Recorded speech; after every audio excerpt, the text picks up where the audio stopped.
Hello and welcome to Laytechs Weekly, episode 21st July 2021. Laytechs Weekly is brought to you by Laytechs, your protection from tech ignorance. My name is Sean.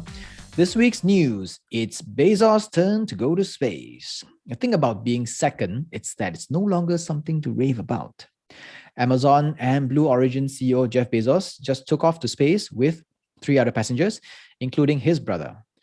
The other two were Wally Funk, an 82-year-old astronaut, and an 18-year-old Oliver Damon, who are also conveniently the oldest and the youngest person to go to space. This race to establish space tourism is, in my opinion, giving space tourism a bad rep, because going into space has always been about pushing technological frontiers that will ultimately translate into the advancements across various industries here on Earth. Many devices would not have been invented if it was not for the 1969 moon project by NASA. But this time around, the bunch of billionaires are turning it into some rich people's club, where it would cost around $250,000 to get a glimpse of the mesosphere. Both Virgin Galactic and Blue Origin did not celebrate the scientists and engineers that made this possible. Instead, the press and PR releases sensationalize the CEOs for dumping money and telling people they want to go to space. It is a skewing. It's a very bad skew of what is this all about, and it's especially bad for Amazon and Jeff Bezos, because in the past 2 years, Amazon has been accused for forced labor. It has been accused for not paying its people properly, not taking care of its people, not providing benefits, basic benefits like toilet time, where truck drivers would have to resort to peeing in, plastic bottles, underpaying their staffs and everything. And then at the same time, be so happily flying off to the moon, not the moon, but into space. I don't think people should be celebrating things like these. They should be celebrating CEOs and founders and bosses and chairmen who actually take care of the people, rather than these ones like Bezos.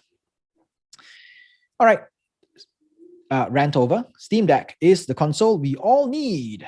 PC has always been the most open gaming platform in history, with quite possibly the highest range of non-platform bound IPs, that is intellectual properties, that can be easily be modded by fans. The downsides were that gaming rigs can't play all games due to a wide variety of requirements.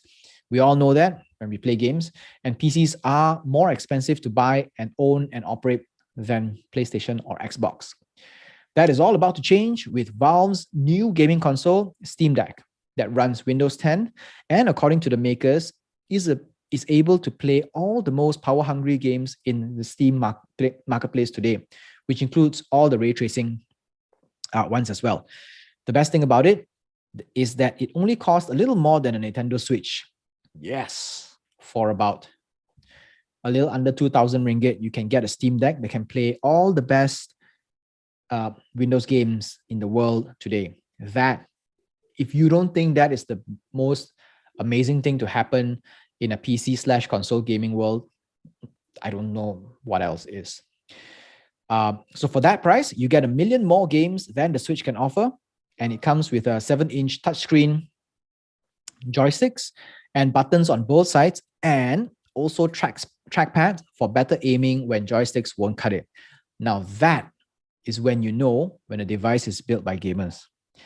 The Steam Deck will start at $400 and will be available in the US this December. Should be here in the Far East in time for the Lunar New Year, I suppose. I'm looking forward to getting myself one of this Steam Deck, and I hope that it will be way more successful than the Switch, because in my opinion, Switch games are a bit kiddish, quite basic.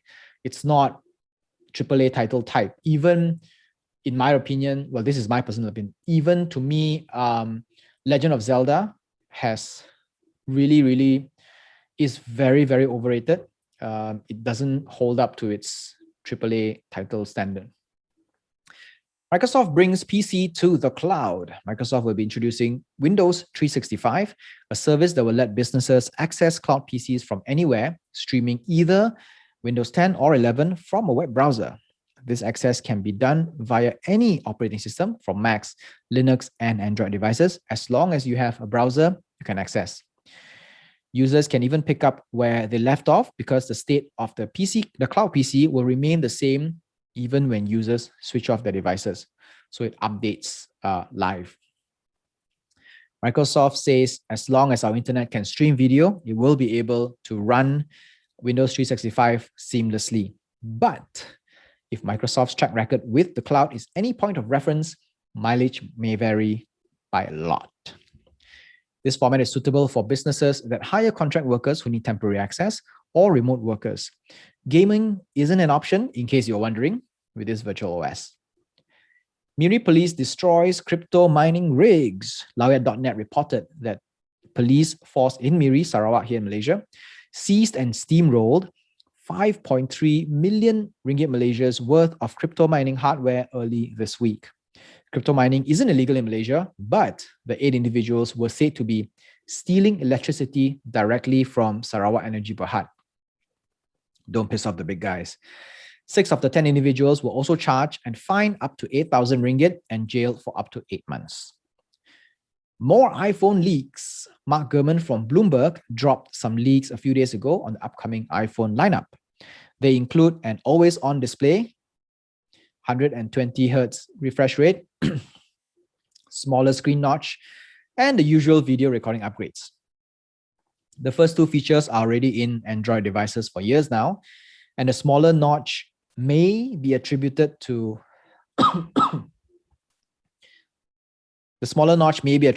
quite possibly an on-screen fingerprint sensor. So less sensors on the top, therefore they need less space, notch is smaller. This is just speculation.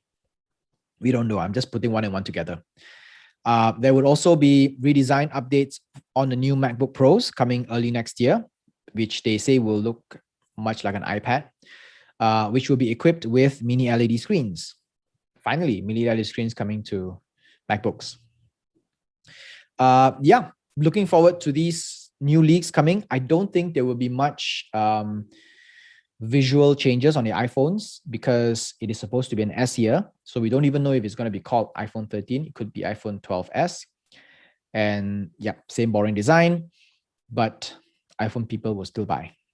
There you go. That is all for Laytechs Weekly. Laytechs Weekly is available on Anchor FM, Overcast, Google Podcasts, Spotify, Pocket Cast, Radio Public, and more. Our full videos are available on YouTube, and I post bits and clips on Instagram and Facebook. If you like Laytechs Weekly, it would really help if you could rate and review it on the podcast video of your choice and YouTube, so more can discover it. Laytechs Weekly is looking for a regular co-host to bring more depth to the show. If you're interested, simply drop me an email at ShawnBQT, that is SHAWN, Bangkok, Queensland, Thailand, @hotmail.com. This is Laytechs Weekly, episode 21st July 2021. My name is Sean. Stay safe and see you next week. Bye-bye.